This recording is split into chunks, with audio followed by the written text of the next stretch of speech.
Go, go, go, go, go, go. 3, 2, 1, 4 tires. Still there, inside. What a jump! What a jump! The track is wet. It's good. Still there, clear. 3, 2, 1. Green flag, green flag. Hello, everyone. Welcome back to the Ford and Field Podcast. I'm your host, Dom Caplupo, joined by Steve Ray, Sam Dooley, and Wesley Riddle. We're here for an Auto Traders 400 at Atlanta post-race recap pod here.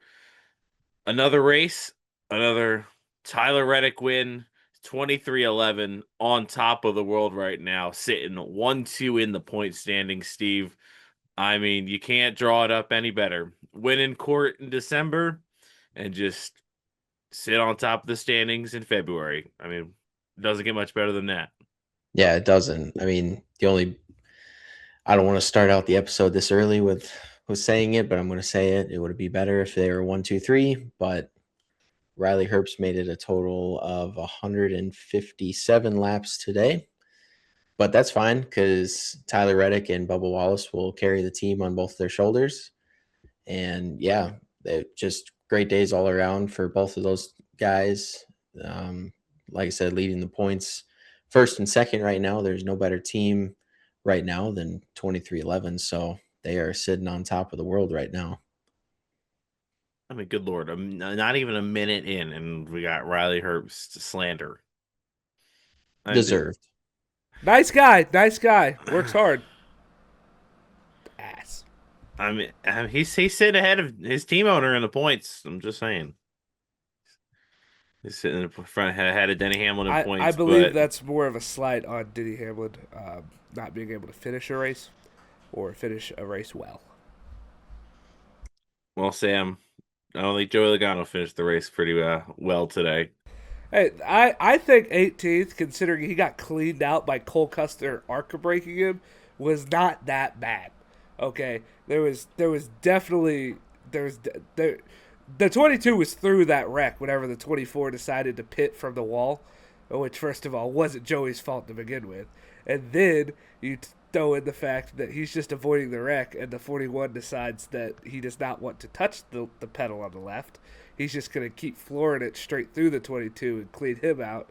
And then John Hunter Nemechek, I don't really blame him. It's difficult to stop when you're on the apron, whatever.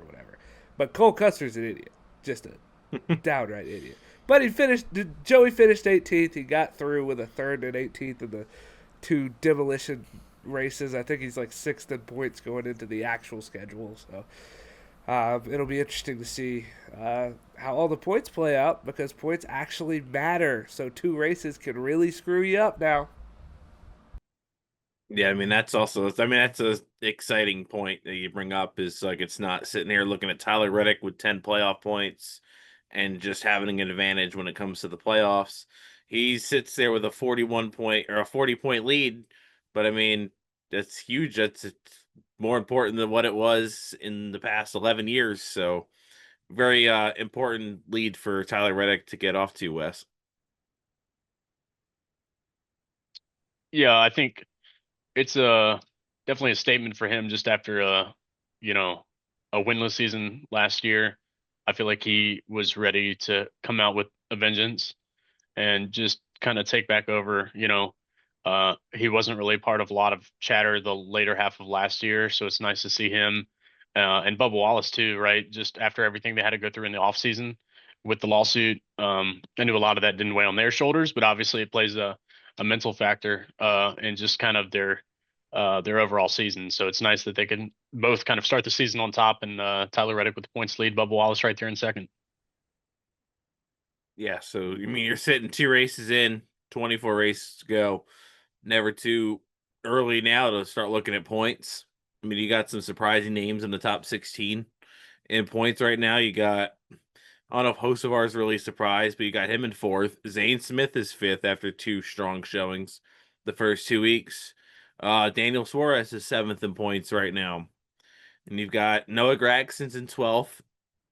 And SVG sitting 16th going into COTA, where, I mean, we'll talk about that at length in the preview pod for Kodo, but I mean, Ty Dillon 17th, Allmendinger 18th, and then you've got heavy hitters like Kyle Larson 21st.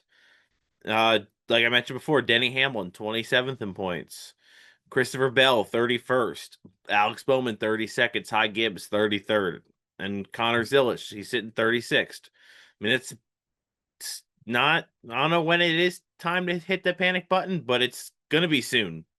If you can't get probably after Phoenix or Vegas and you're still sitting in that 30th range, you've got to start worrying, knowing like we might not even get into the chase. And then if you do get into the chase, you're going to be at such a disadvantage. It's almost like your whole season's over after 5 races, because you slip into 16th, you're already 100 points behind the 8 ball starting the chase. Yeah, just taking a look at Connor Zilisch here. He had 36th in points, 111 points already behind the leader, Tyler Reddick, but just judging him to his teammate, SVG, who sits 16th, holding the final spot. He's 80 points behind. SVG is 80 points behind Reddick, so doing some quick math, that's 16th to 36 is a 31-point gap, so not totally out of the question for Zilisch to, or really any of these guys, to get up into a chase spot. But yeah, certainly, you know, that's kind of the risk and reward of having 2 super speedway or drafting style tracks to start the year, is that it can either greatly benefit you, like we're seeing from Reddick and Bubba Wallace, or you have 2 really poor finishes like a guy like Connor Zilisch had, and that puts you at such a disadvantage. And now you have such a hole going into the 3rd week at Coda that you got to start digging and clawing your way out of this. It's nice that points matter in a sense, and it was really nice to hear it on the broadcast when Mike Joy talked about post-race how Reddick had the points lead. Bubba Wallace, even though Bubba Wallace didn't win, it was still brought up that, hey, he's second in points leaving Atlanta. And that was really nice and refreshing to hear that points actually do matter again. Yeah, and it's really interesting with Dom, what you were talking about with those guys that are so far back and how they may barely be able to sneak into the chase.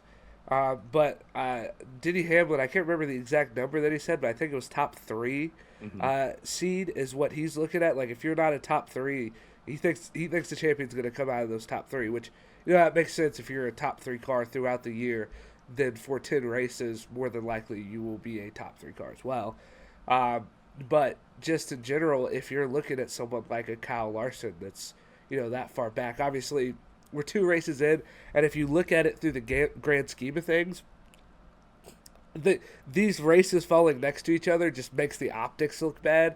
But no matter where you actually put them in the schedule, right? Unless other than like momentum, where you're trying to gain momentum, or a couple of wrecks may lose momentum, actual numbers points wise, it's obviously the same as if they were more spread out. It just looks so much worse for someone like a Connor Zilisch, who wrecks out twice and is way back there at the points, that he's at 36. That could do some mental things to you, right? You could start driving a little different at these tracks like Coda, that we know he's going to be good at, but he may get that in his head that he needs to win because of the arbitrary number that we see after 2 drafting style tracks.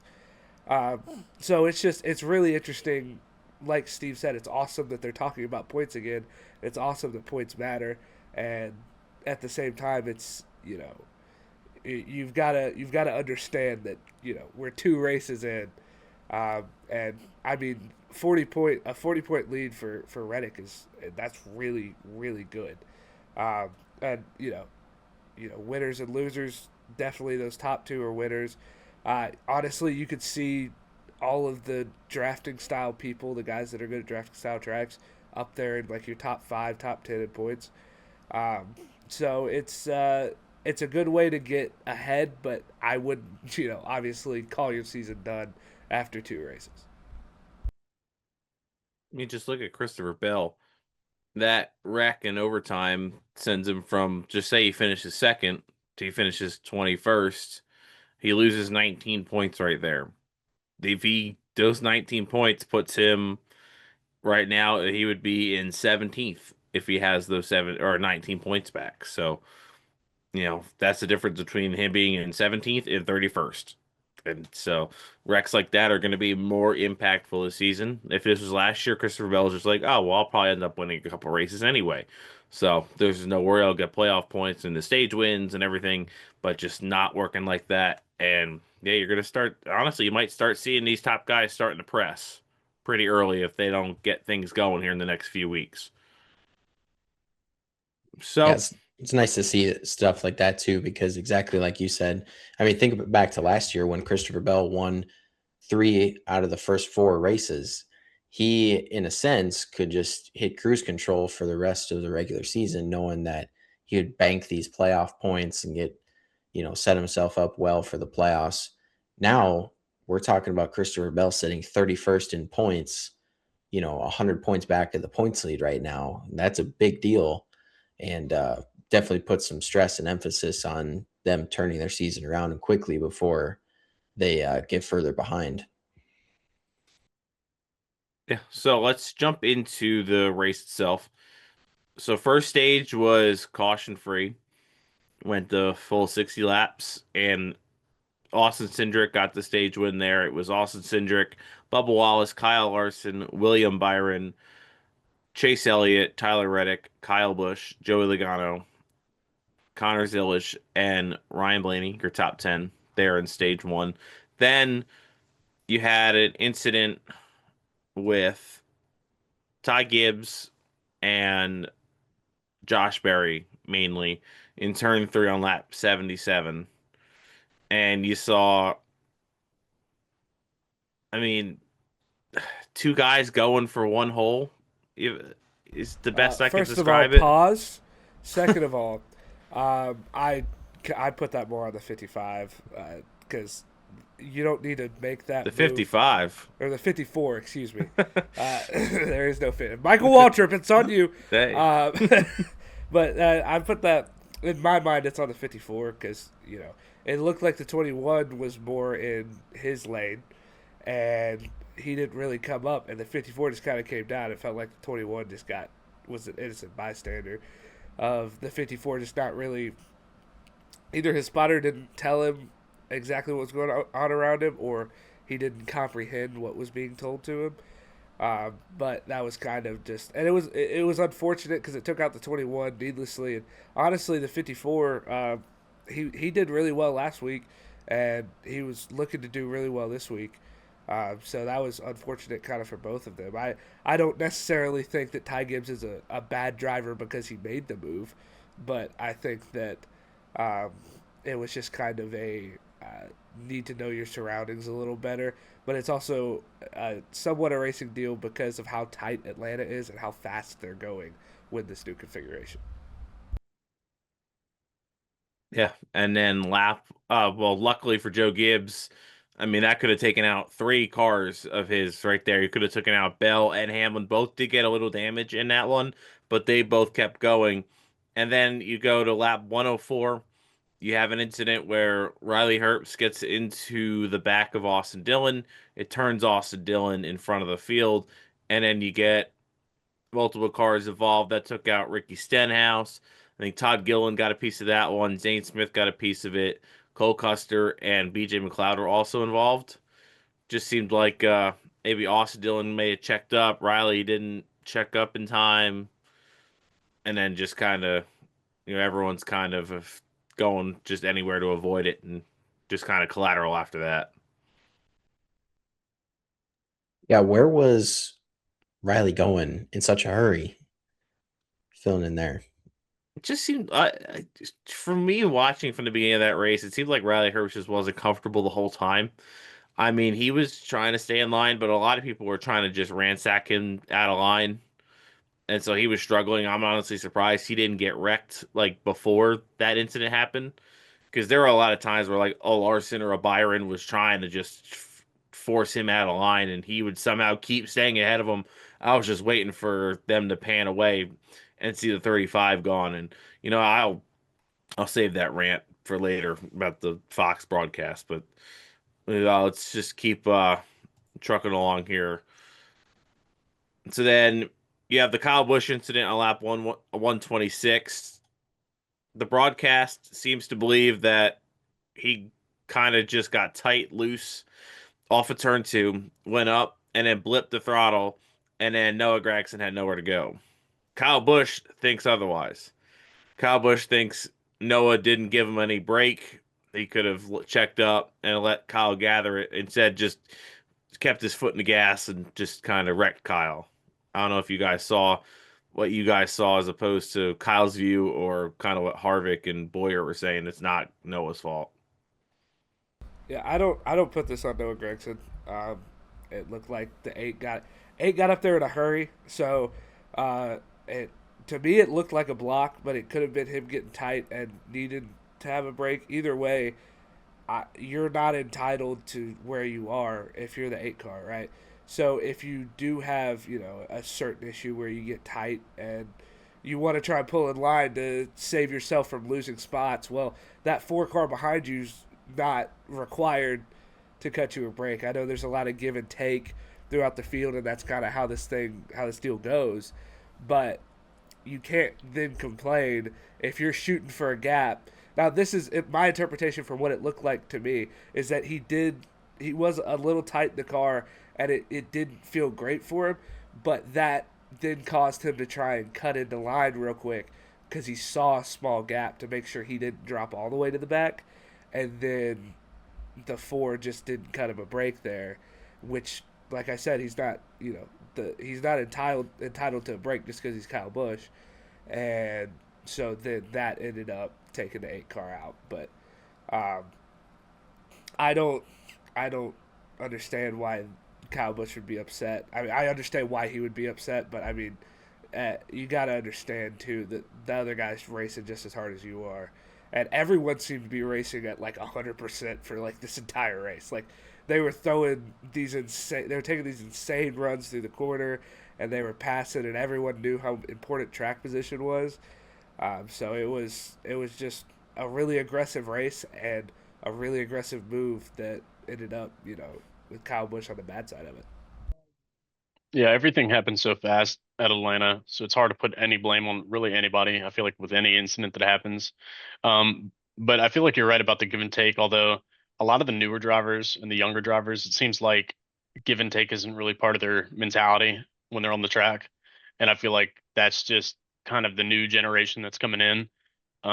You see the veterans that are a little more apt to do it more frequently for each other, but when it comes to the newer guys, like, I mean, you think about, and it's not even just give and take, it's about knowing when to lift and knowing when to, stay in the throttle. You look back at the Riley Herbst incident, right?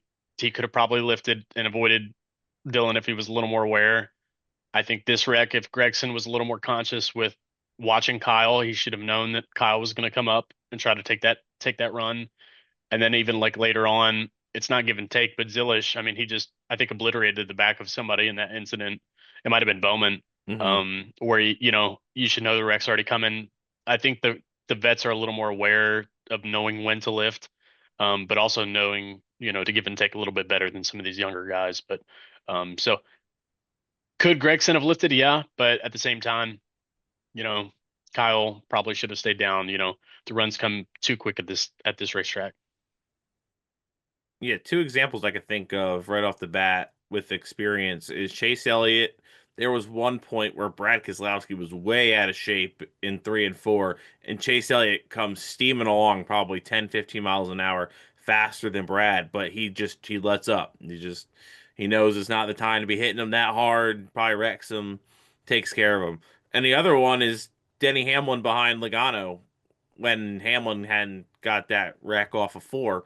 It's really Hamlin wrecks because I think he lets up, and then that's what gets him loose and everything. Because Logano has a huge moment, and instead of just running into the back of Logano, Hamlin kind of tries to go outside and let off, and all of that just kind of turn him around. But he didn't just run into the back of Logano just to run into the back of him.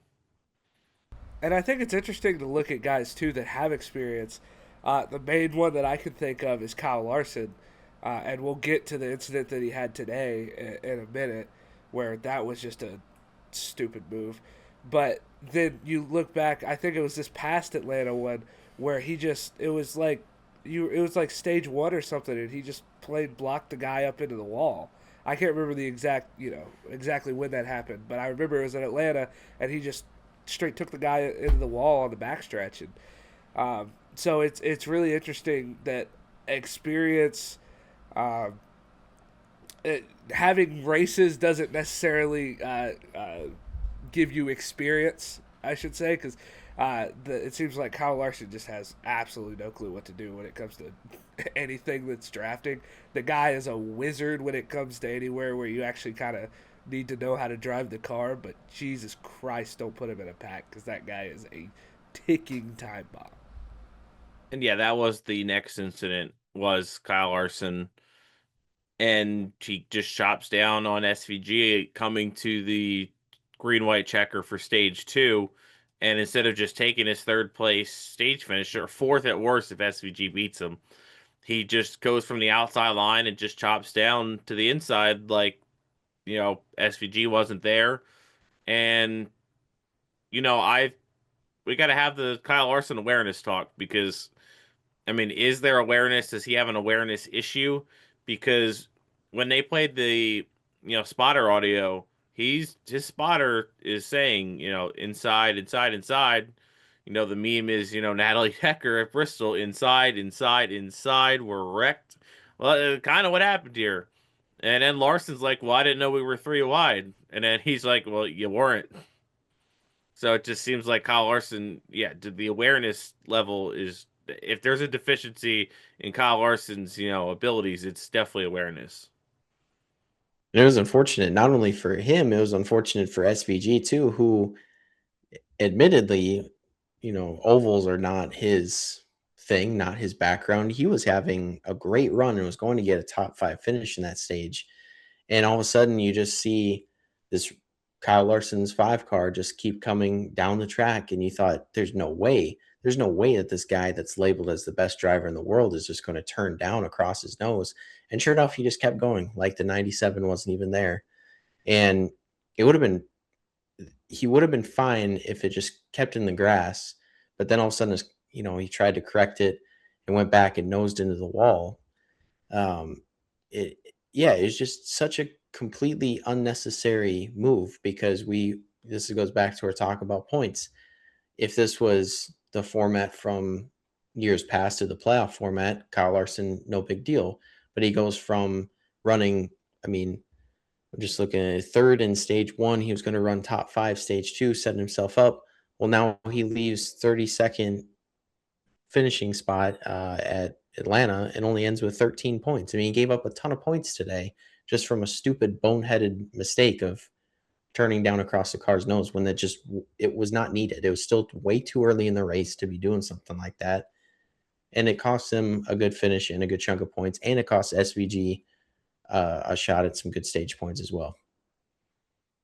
Yeah, Larson was one of, if not the best car too today. So he had his chances, and honestly, if he doesn't do that, he might have won the race, because he was one of those guys that could make those big, bold moves and it would stick. And so, SVG got 1 stage point. Other guys getting stage points there. Bubba Wallace got the stage win. Then William Byron, Chase Briscoe, Tyler Reddick, Chase Elliott, Carson Hocevar, Ryan Preece, Ryan Blaney, Brad Keselowski, and then SVG getting 10th there. And you know what? I'm just going to rip the Band-Aid off. What is going on in the Fox, the studio, or like, what is the producer doing? Because, and Sam, you could probably talk to this, more than me. I remember back in college, I didn't learn as much, and you're working this stuff, but when we see Kyle Larson spin out, and you could see his car dart right back up into the field, then they just pan away. And then we don't see Kyle Larson for another 10 seconds, and then he's stopped in the infield grass. How do you mess that up? And then later on, Joey Logano starts spinning, and then they pan away from Logano the second he starts spinning, and then we don't see him really when he's wrecking.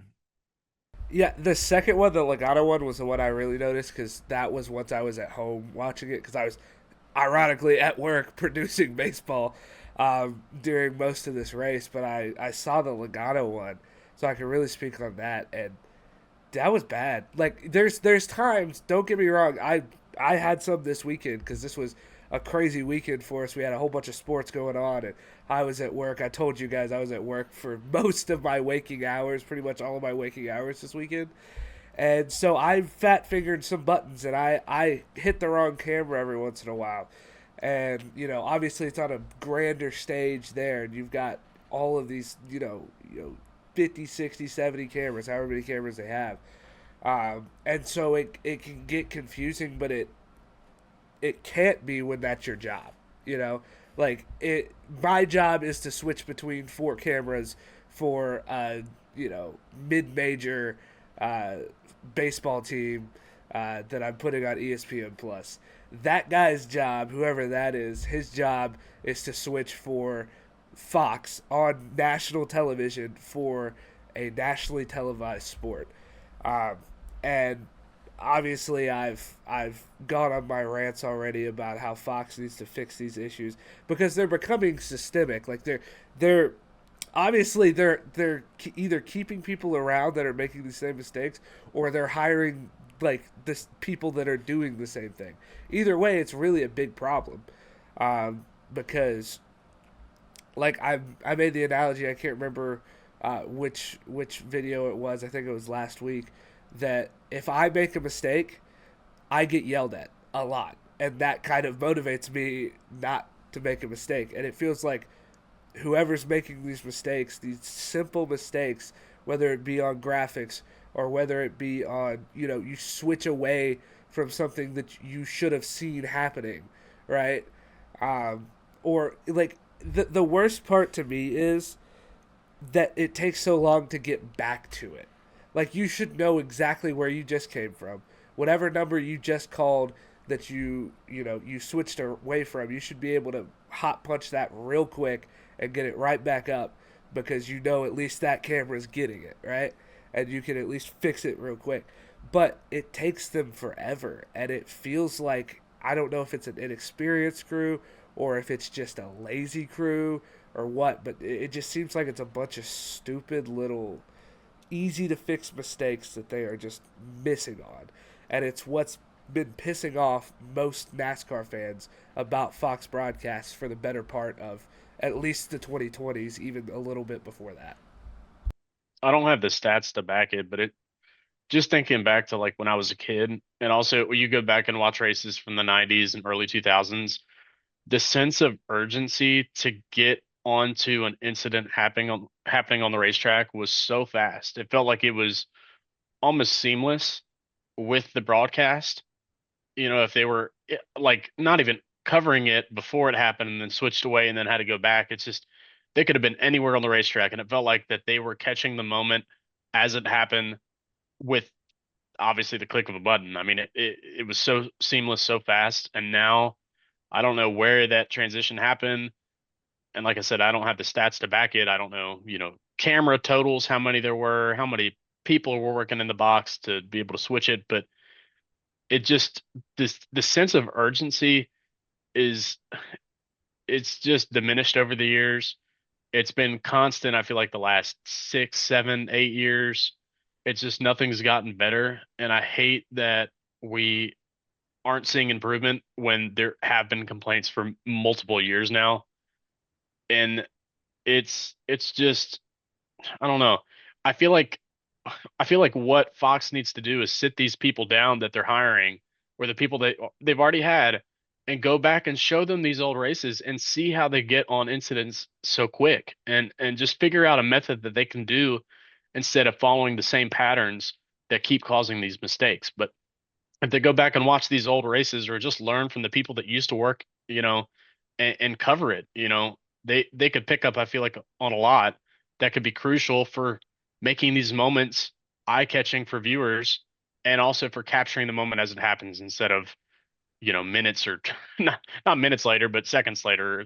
Even when they come back off air, off a commercial break, I mean, it feels like there's no excitement. I mean, they used to cut off of commercials and get back into the incident when it was happening live, and now they come back and almost they treat it like it's just a little rink-a-dink accident, and then they'll be covering the leaders as they're crossing the start finish line, not even showing the wreck anymore.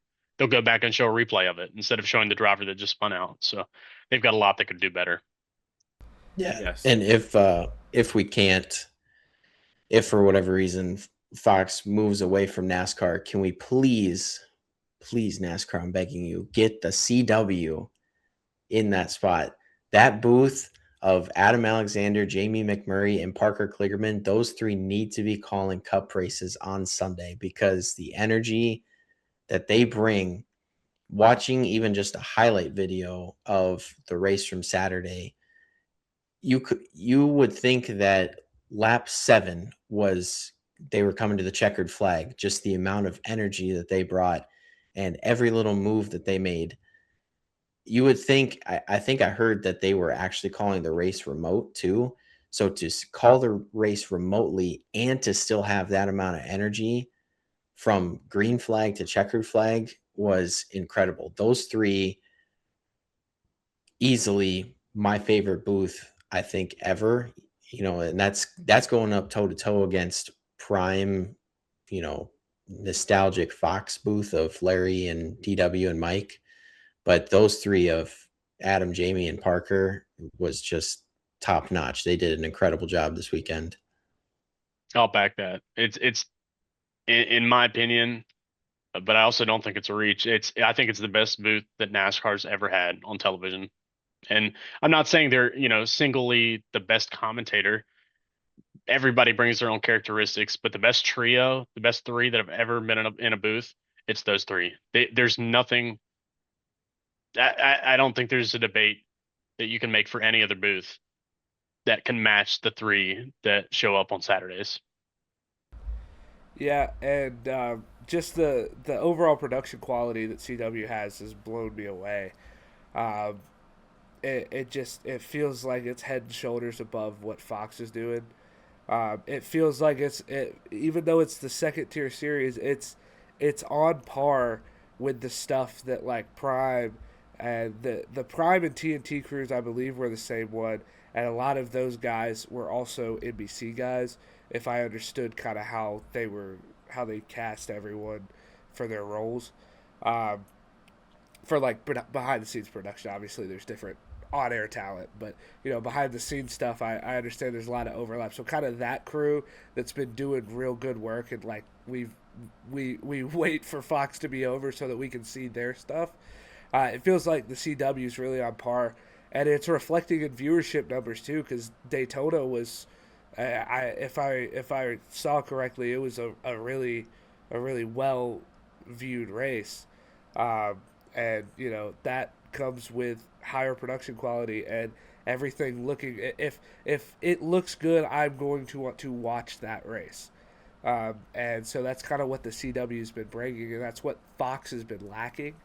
And it's just been really cool with that, with Adam Alexander and those guys up in the booth, and the CW's just been killing it. And dude, I look forward to tuning in on Saturdays to watch Xfinity races, because I know it's going to be covered the right way, and I'm going to love watching it from home. Yeah, and just one more thing is just that Byron crash. They come off of turn 2. Byron gets in the wall, and Harvick and Boyer are both going, Byron's in trouble. 24's in trouble here. And then they just zoom in on the leaders and then pan back an hour later. And then, like, you go, we've got 10 cars crashed in turn 3 because Byron had a problem. Like, we couldn't just focus on Byron because obviously he was fading and had an issue, got in the wall. Like, you had to know something was going to happen. And we're just focused, zoomed in on the leaders, just like always, because that's what Fox likes to do, is just zoom in on the leaders and just miss everything. I mean, but I think the first 3 or 4 wrecks were all under commercial break, which we were going to commercial like every 6 to 8 green flag laps. And now that their thing is they're going to do side by side commercials for all green flags, racing, which is all fine and all, but I mean, if we're going to commercial every 6 to 8 laps, I think I did the math. The first stage, about half of it was seen on commercial because it was all green flag, and about 30 laps I'd say were run under commercial break. Yeah, which at a track that you're averaging about, we'll call it a rough average, about 30 seconds a lap, 60 lap first stage, about half an hour of racing on TV and about a half hour of commercials. That's just not necessary. And I then hate it. we I was got the gonna stages, and stages we're sitting there really like I feel like they're on the broadcast more during a stage caution when that's supposed to be the time supposedly to just put all your commercials. Yeah, I was just gonna say I think I agree though that they shouldn't be. I mean, if we're gonna go to commercial, let's do it under caution, like the manufactured cautions they came up with to be able to create some of these commercial slots instead of having continuous side by side. But I get it. I think part of it's honestly just the sacrifice for having full screen commercials throughout the race. Would you rather have full screen commercials every 15 minutes or have side by side every 7 minutes, right? They're going to have to try to fit those advertisements in a certain window. So I mean, do we hate it? Yeah, but I feel like that's the better alternative. There's going to be commercials no matter what, or advertisements. I'd rather not have advertisements placed all over the screen during a race, and they show the full race with advertisements in every single corner. So I feel like side by side is kind of the best of both worlds that they can make work. And part of it too is that that's what you're restricted to being on network TV. If this was on a cable channel, or like when we go to Prime, there are a lot more opportunities, like we saw with Prime last year, to run the last chunk of the race commercial free. But when you're on a big national network that you can get with bunny ear antennas, unfortunately, you got to pay the bills somehow. So from a business side, I get it, but from a consumer side, it's not fun. I think we should run the commercials like in the corner, kind of like how they have like the Subway Surfer gameplay on the TikToks up in the corner, and just kind of have like non-stop commercials just in like a little box up here, and that way we never have to go to commercial because the commercial's always there if you want to be entertained, right? You can look up and it's the Bush guy going Bush. Or something like that. It's always it's great. It sounds great. It sounds pretty awesome if you ask me. Like I just feel like the announcers aren't talking for more than half of the race. Because whether it's commercials or then they keep doing these like B-roll packages, and then I don't know why it annoyed me, but whenever they would come back from the race or like back from the commercial, they would like do this full screen graphic that just said NASCAR on Fox for like 5 seconds, and then just some advertisement that took up the entire screen. The IndyCar one, oh my god, the amount of times I saw that. Like I want to watch IndyCar. Like IndyCar's awesome. I'm glad that the whole doubleheader thing's going on with trucks and IndyCar, and I'm like, that is sick. But I just spent at least 2.5 minutes at commercial, and I come back and I'm like, finally we're getting back to race, and a 25-second promo for an IndyCar race that you have also run a commercial for in this commercial break. Thank you. I appreciate that. Very nice. Yeah, that's my rant for Fox and the broadcast. I'm sure we'll have more throughout the season. So we kind of touched on those wrecks just for our time here.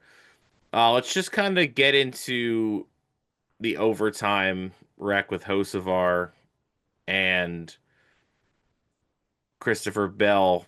And you know what, Sam? I'm just gonna we'll just jump right into Dooley's Dummy of the Week. Oh, I've been looking forward to this. Let me sit up for this one, because it's probably the smartest guy that I've ever seen. I got a little visual helper for us right here. We got a little meme to throw up here. For those of you that are listening, it is a picture of Carson Hocevar, and next to it says, "If Gap, then Car." And it says Carson Hocevar. Obviously, this is not an actual Carson hover car. hover car. Excuse me. Obviously, this is not an actual quote from Carson hover car, but you get the gist because holy shit. He's done some really stupid things, and like, granted, this one was going for the win, so I'll you can say whatever you want about that, but Jesus, man, like that was bad. Like he just took Bell out, like he just took him out. It wasn't like there was a gap there. Like there was a gap maybe for a second that was maybe half the size of his car, and he was like, okay, and then just killed the 20 car. And I mean, I was glad that it didn't kill Bubba too in the process, but like, and then he tried to kill Bubba near the end. Like he pisses me off. Like legitimately, he pisses me off because he does stuff that makes me want to like him. Like the personality stuff that he does and the social media stuff, and driving around in the Dale truck and like all the fun stuff that he does. Right, hanging out with Cletus, like all of this stuff that he does that's fun personality wise, and then he gets in the car and he's just a fucking idiot. Like it's like how I feel about Denny Hamlin, but on crack, right? Because I'll watch Actions Detrimental, and I love Actions Detrimental. I love Denny Hamlin as the podcast host. I'm a Bubba Wallace fan. I love Denny Hamlin as an owner. But Denny Hamlin on the track will just do stupid things that pisses me off. But nothing as bad as what Carson Hocevar does. Because this guy, he doesn't have a podcast I like. He doesn't own the car of one of my favorite drivers. He's just a funny dude sometimes. And then he goes out and just murders cars because it's fun. Oopsies, sorry, I wanted to win. And then he doesn't. So it's... I don't know what else I can say except he just pisses me off. It's really him as a driver just pisses me off. And then what he did, he's my dummy, obviously. For that move on the 20, the one that pissed me off a lot more personally was when he ran Bubba clear into the wall when Bubba had a run coming that could have gotten Bubba back in the top 5 at least, and maybe had a shot coming through the tri-oval, going into one on the white flag lap. Like, Bubba had the chance, and then Hocevar just pulled up and just straight doored the 23 into the wall. And I get us the last lap and yada, yada, yada, whatever. But that's, I wanted so badly for Bubba to go over and just beat the shit out of him because, like, that someone needs to punch him in the face. Like, it's to a point where, like, you can be funny and happy-go-lucky and you've got a great personality and all that, and that's awesome, but you're tearing shit up constantly. You're costing teams millions of dollars. Like, that 20 car is just dead. It's done. Like, and that was a fast car. He was up in the front. He was contending, right? And then you just took him out because oopsie, I was going for the win. I was trying to get the win. And then no one worked with him, obviously, because why the fuck would you work with someone that drives like that? And then look at that. He got what, like 5th or something? Like, and that was by the grace of God that Daniel Suarez came in at the end and actually helped him. Because if not, first of all, if he hadn't slammed Bubba into the wall to get into line, then he was going to drop all the way to the back because he was in the middle. And no one wanted to touch trying to get behind him because they know exactly what he does. He blows the field up, and they didn't want to wreck. So, all in all, if you take nothing away from this, it's that I have a strong disdain for Carson Hocevar on track. And, off the track, he's probably, an okay guy. I don't know. But on the track, it's every week there's something. It was the way that he was racing last week in the Xfinity Busch O'Reilly, one of them, it's some sort of series. It's that second one, Cup, and then the next one. That's the one I'm talking about. He was driving like an idiot there. He drove like an idiot in trucks. I think both weeks. He's driven like an idiot ever since he's been in any type of car. So Yeah, that's Dooley's W of the week is Carson Hovercar, and God, he may be my W of the year if he keeps up doing the things that he's been doing. Well, that was great. That was that in the Rant Hall of Fame. Here's what Hocevar reminds me of. The more that I watch Hocevar, the more that I think, okay, he wants to race in about any series that he can race in or any type of car that he can get in. He's unapologetic. He, does not care if he makes friends or enemies. He is out for himself, not always in the worst way, but not always in the best way. And the more that I got to thinking about it, the more that I think Carson Hocevar is a young version of Kyle Busch, minus the anger issues. The more I was watching it, especially today, the more I was like, this guy is a young version of Kyle Busch. And we talk about drivers in the past not having a ton of personality, and Carson Hocevar has no shortage of personality. He is a driver. I don't think everybody needs to be this way, but having a personality like Carson Hocevar, the guy that's like, I don't care, I'll wreck my grandma and I'll wreck your grandma to take it from Tony Stewart to win a championship or even to win a race. Carson is that guy, and we need people like that in NASCAR. Granted, the moves that he was making today, he just flat out wrecked the 20 car, put the 23 in the wall. I'm not defending the moves that he was making today, but it's very reminiscent of a young version of Kyle Busch to me, and his personality, just the way that he's so unapologetic, is very authentic. He's true to himself, and I just think that he's, for better or for worse, he's good for NASCAR. It was just like watching him with like 15 to go and up until those green white checkers. It was impressive what he was doing. The moves he was making, and they were working. It was impressive. And then he just stepped over that line. And then it just makes him look like a clown again. If he didn't do that to Bell, everyone's probably like, wow, like he was super aggressive. All those moves worked, and he gets committed for it. And now he's got to sit there with this another, potential rival made because he threw his car into a gap that wasn't there. So, Christopher Bell didn't comment on it after the race because hadn't seen a replay and didn't want to put any false blame on Carson. But I mean, he still finished fourth. He's fourth in the standings. Just wish he didn't do that, because if he doesn't do that, it's an impressive showing, coming back from 2 laps down to getting stage points in stage 2 and then getting a top 5 finish, potentially a win. Instead, now everyone's just like, well, there you go, Hocevar being Hocevar again, just wrecking the 20 car and throwing the 23 in the wall. It kind of throws on to what we were talking about earlier with give and take.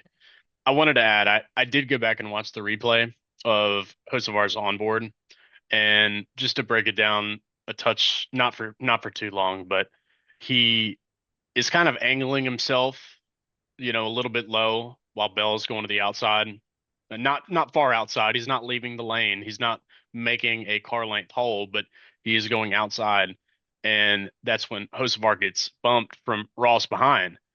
And I know it's 2 laps to go. I know everybody usually thinks it's time to go full throttle, and that's Hocevar's mentality. But it's those kind of moments where these younger kids that are coming in need to understand when to give and when to take.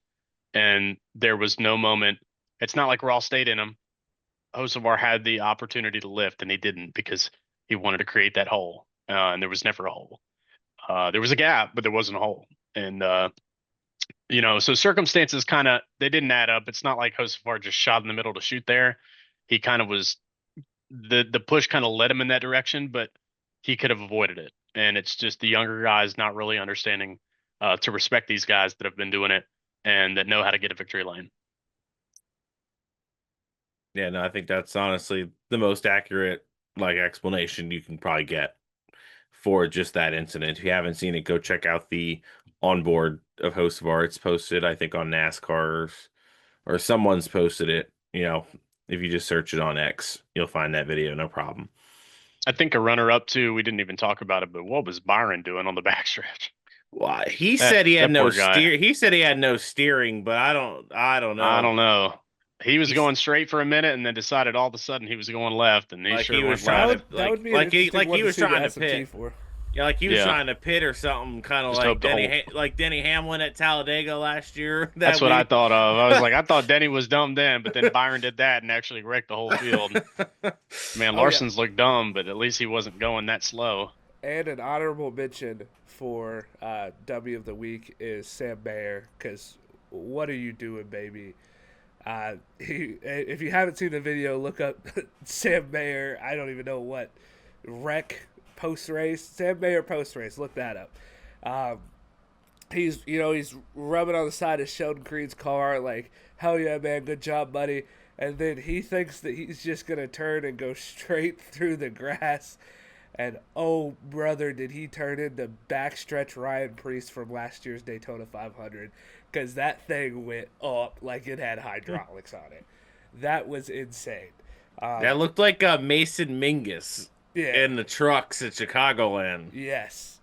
But yeah, that's my honorable mention for W of the week, because at least he had pure intentions in celebrating with his teammate before he blew his car up. I will say respect to the next gen car, because we had Logano go through the grass a couple times. We had SVG really go through the grass, like full speed through the grass a couple times, and the splitter stayed on that thing. Like, it didn't tear up the front end. So, the next gen gets a lot of heat, but that's one of the good things about it. And so for my disappointment, you started bringing the O'Reilly series. My disappointment of the week is Austin Hill's comments after the O'Reilly race at Atlanta. I mean, he gets upset at Ross Chastain for basically trying to win. And now Ross Chastain did nothing wrong, and I don't know why Ross felt the need to apologize.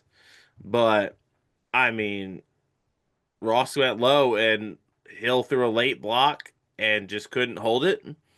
And, I mean, good piece of driving on him to, hold on to it, not cause a huge wreck out of it. But then to just say that's Ross doing Ross things.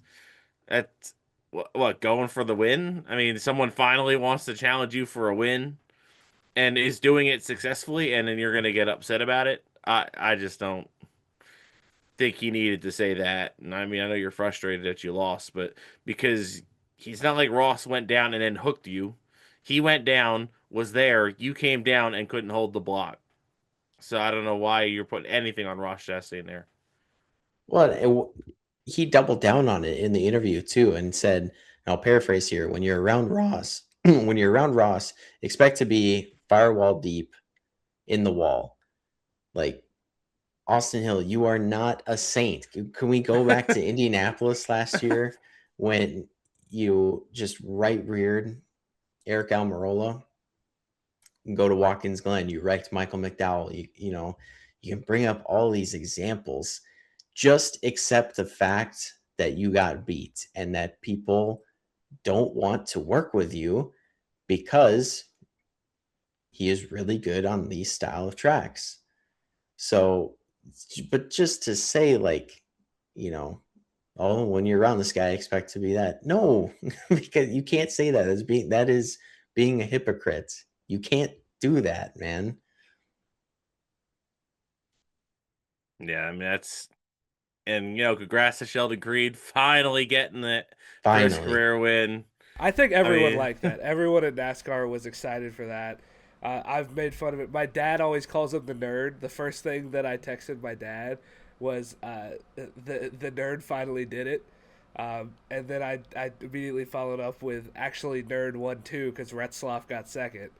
So it was a great day for the glasses community. Yeah, 15 second place finishes before that first win. I mean, I don't think we'll see anyone touch that, because to go that many times with getting so close to winning and not winning, it's insane. But good for him, and hopefully that's a sign of good things to come. And maybe that the floodgates will open here, and Sheldon Creed can get some more wins for sure. And then shout out, Kyle Busch getting another win in the Truck Series. I think that was his 68th win in trucks. Yeah, And this Kyle Busch guy is pretty good at truck racing. yeah, I mean, we might be at a point where Kyle Busch might have to consider doing a full-time year in trucks to try to get that truck championship to be the first guy to win a championship in all three series. I mean, he may honestly probably have a lot more fun because one, he's better than everyone there, but also he won't be driving an RCR car anymore, and that it's always fun when you don't drive an RCR car anymore. Ask Kevin Harvick, ask Ryan Newman, ask anyone that's gone to RCR and then left RCR. It's like, wow, this place sucked. Tyler Reddick, perfect example. Back-to-back wins now. He had to struggle to get like 2 his entire time at RCR. Yeah, no, for sure. So, Kyle Busch, I mean, if Sheldon Creed can win, hopefully Kyle Busch is around the horizon in the Cup Series, because I think if NASCAR needs something else, I think a Kyle Busch win would be huge, and I think everyone would like that as well. And I think that just about wraps us up here. Went about just under an hour here for a post-race pod. We'll be back later this week for a pre-race pod for COTA. So we'll break down everything leading up into COTA. Oh, never mind. We are not done yet. Real quick, we got to talk about Chris Gabehart. Chris Gabehart, we can't forget about him. So Joe Gibbs Racing filed a lawsuit against Chris Gabehart, suing him for around $8 million for allegedly taking information, setups wise and stuff, and kind of, payouts and salaries and stuff from Joe Gibbs Racing, and bringing it with him to Spire Motorsports by taking pictures of stuff on his, employee sanctioned laptop at Joe Gibbs Racing. And this was literally like a day or two after he met with Joe Gibbs asking for full control of all like race personnel decisions, race control decisions, and Joe Gibbs said no. So he requested his release, and basically right after met with Jeff Dickerson to then get hired with Spire, and had a file on his computer labeled Spire in Google Docs. And Joe Gibbs Racing says they did a whole scan of his laptop, his all of his personal devices, and they say there were confidential things in there that he was bringing over to Spire. And then Chris Gabehart responded, said none of that is true. This is all out of spite basically all out of spite of him leaving.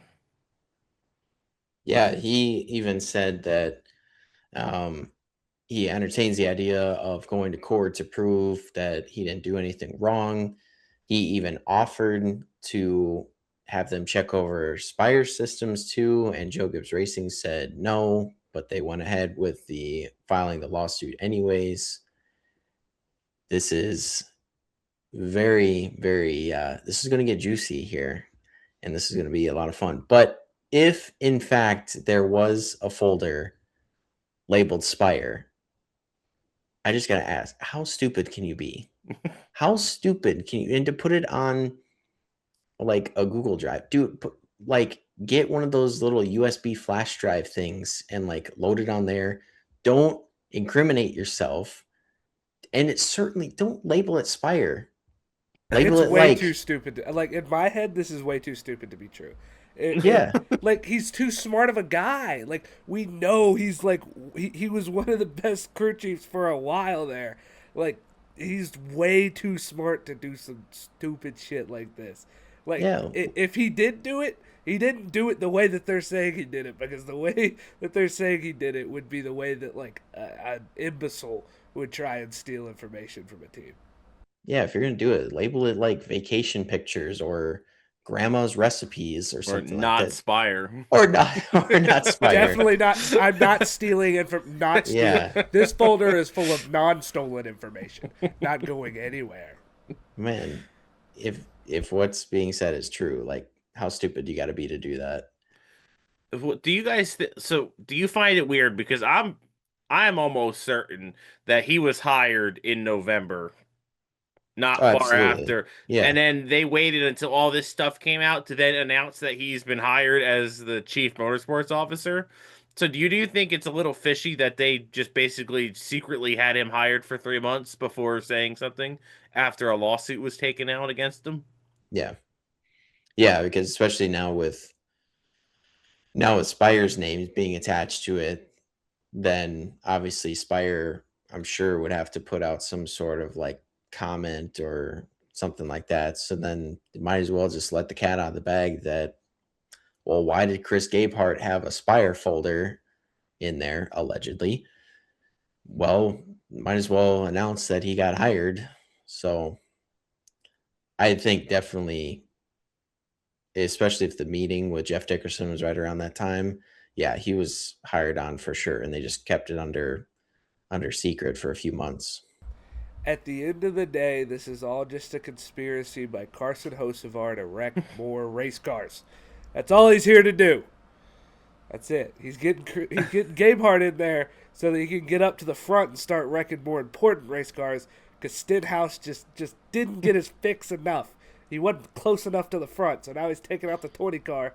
He's taking out the 23 car. He's gonna take more of them out. It's all a conspiracy, fellas. I just find it just so. I mean, because there had to be something. Because when they first came out with the news that Chris Gabehart had left Joe Gibbs Racing during the first like day or two of the trial in December, someone attached the fact that he was going to Spire, like was with Spire then after that, but then like no one could confirm that like for sure. But that was like the heavy rumor. So obviously like this was known information then. That's why I'm saying like he's been hired there for months. It's just they didn't publicly make that official because when you looked on their website, when you looked at, they made a post of all their like staff and Chris Gabehart wasn't on there. So I just find that really fishy that they've been hiding the fact that Chris Gabehart's been with their organization now since at least December. There also may have been an NDA. I don't know. Obviously, we don't have his contract in front of us. We don't know. But there could have been some sort of NDA or a non-compete or something like that that was in his Joe Gibbs contract. And there could have been legal issues with them.